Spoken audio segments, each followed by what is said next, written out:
자, 여러분 안녕하십니까. 오늘은 단백질에 대해서 설명을 좀 드리도록 하겠습니다.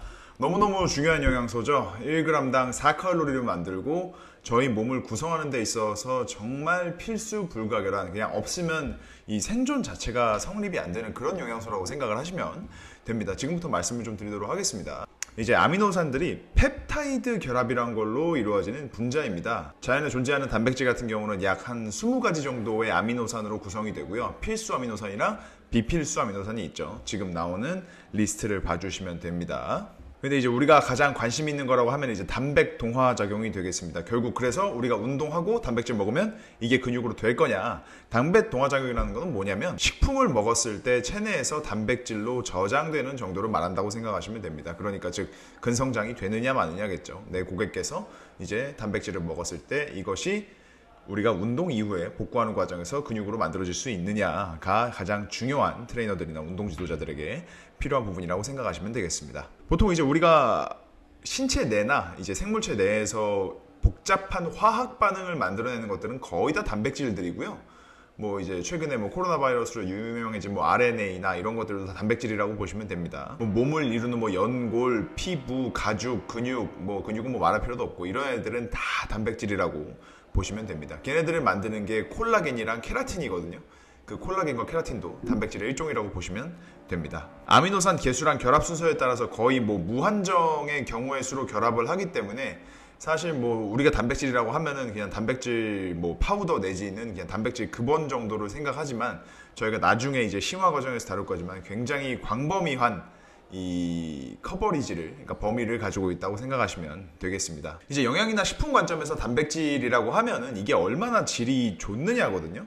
근데 우리가 뭐 상식으로 알고 있듯이 동물성 단백질들이 좀 더 이제 근성장에 유리하다라고 하는 건데, 결국 인간은 포유동물이기 때문에 포유동물과 유사한 정도 혹은 포유동물들이 인간의 근육과 가장 유사한 아미노산 구조를 가지고 있기 때문에 이제 섭취했을 때 뭐 단백 동화 작용이라든지 이런 걸 만드는 데 훨씬 더 유리하다라고 생각하시면 되겠습니다.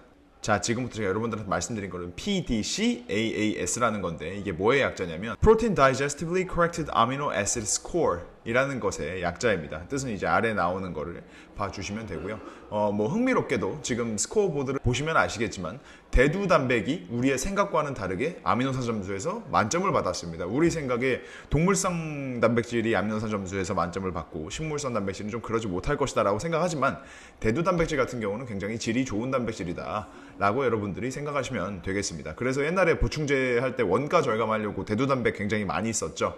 그래서 여러분들 단백질 보충제 뒤통 보시면 어떤 단백질 썼는지 볼 수가 있거든요. 이제 유청 단백질 같은 경우에 단가가 조금 더 비싸니까 대두 단백을 포함하는 식으로 해서 단백질 보충제를 만들었습니다. 자, 그런데 이제 지금 말씀드릴 거는 방금 대두 단백이 굉장히 좋은 단백이라고 말씀드렸지만 이번에 말씀드리는 것들은 비교적 최근에 나온 거고 약간 다른 부분을 적용한 단백질들입니다. DIAAS라는 건데요. Digestively Indispensable Amino Acid Score 이라는 것입니다. 그러니까 결국 흡수 효율이 얼마나 좋느냐라는 것에 대한 단백질 스코어라고 보시면 되겠습니다. 조금 더 쉽게 말하자면 소화 가능한 필수 아미노산 점수라고 보시면 되는데 여기 지금 떠오는 대로 보시면 아시겠지만은 뭐 분유 같은 경우는 굉장히 높죠. 143%라고 되어 있고 돼지고기가 120%, 분리유청이 118%, 그리고 우유가 114, 삶은 계란이 113, 그리고 소고기가 111, 닭가슴살 108.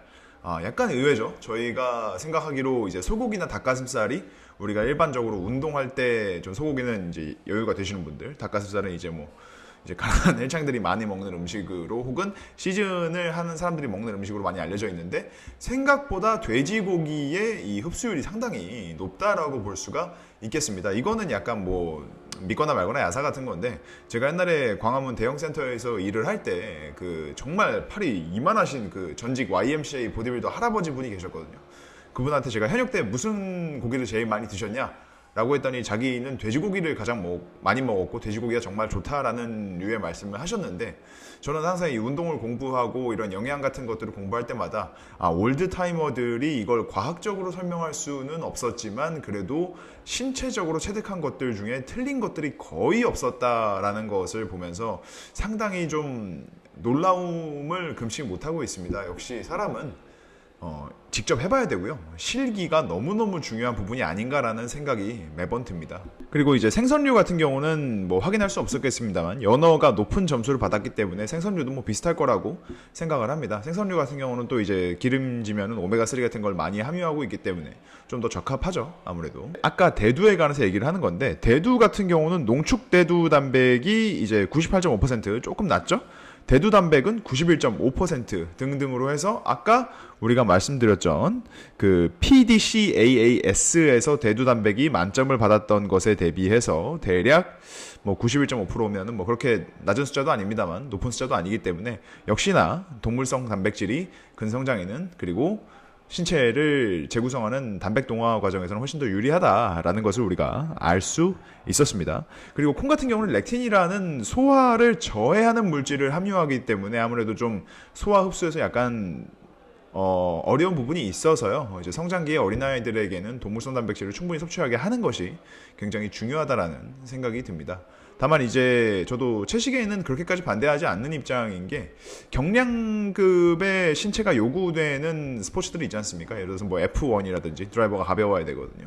뭐 이제 축구라든지 이런 선수들 대략 뭐 30살 넘어가게 되면은 채식으로 바꿔서 기량이 오히려 점프하는 경우도 있고 그런 경우들이 많습니다. 이제 붉은 고기들이 좀 몸에 있는 염증을 좀 많이 유발한다라는 연구 결과도 있어가지고 이제 그런 부분은 자기의 연령대에 따라서 이제 잘 선택하시면 될 것 같습니다. 좀 더 성장기나 젊은 사람에 가깝다면은 30대 미만에 동물성 단백질을 좀 많이 드시면 될 것 같고 조금 더 이제 염증 관리나 피로도 관리에 초점을 맞춰야 되는 30대 이상의 사람들 같은 경우는 식물성 단백질을 식단에 많이 포함시키시는 것이 약간 고려해볼 만한 사항이라고 생각이 되고요. 이 점수가 75% 미만으로 가게 되면은 보조 단백질 급원이라고 생각을 하시면 되는데 대체적으로 뭐 곡물들이 여기에 해당합니다. 그래서 뭐 우리가 쌀이나 밀 같은 걸로 단백질을 채운다 한들 이것이 뭐 양질의 단백질로 채웠다라고 말하기는 좀 어렵겠죠. 그래서 엔간하면은 이제 밀가루를 드시는 것도 나쁘지는 않습니다. 듀럼밀 같은 경우는 소화도 쉽고 괜찮지만 이제 저희가 단순 매크로 계산만 한다고 하면은 밀가루를 먹게 되면 밀가루가 단백질이 상당히 많거든요.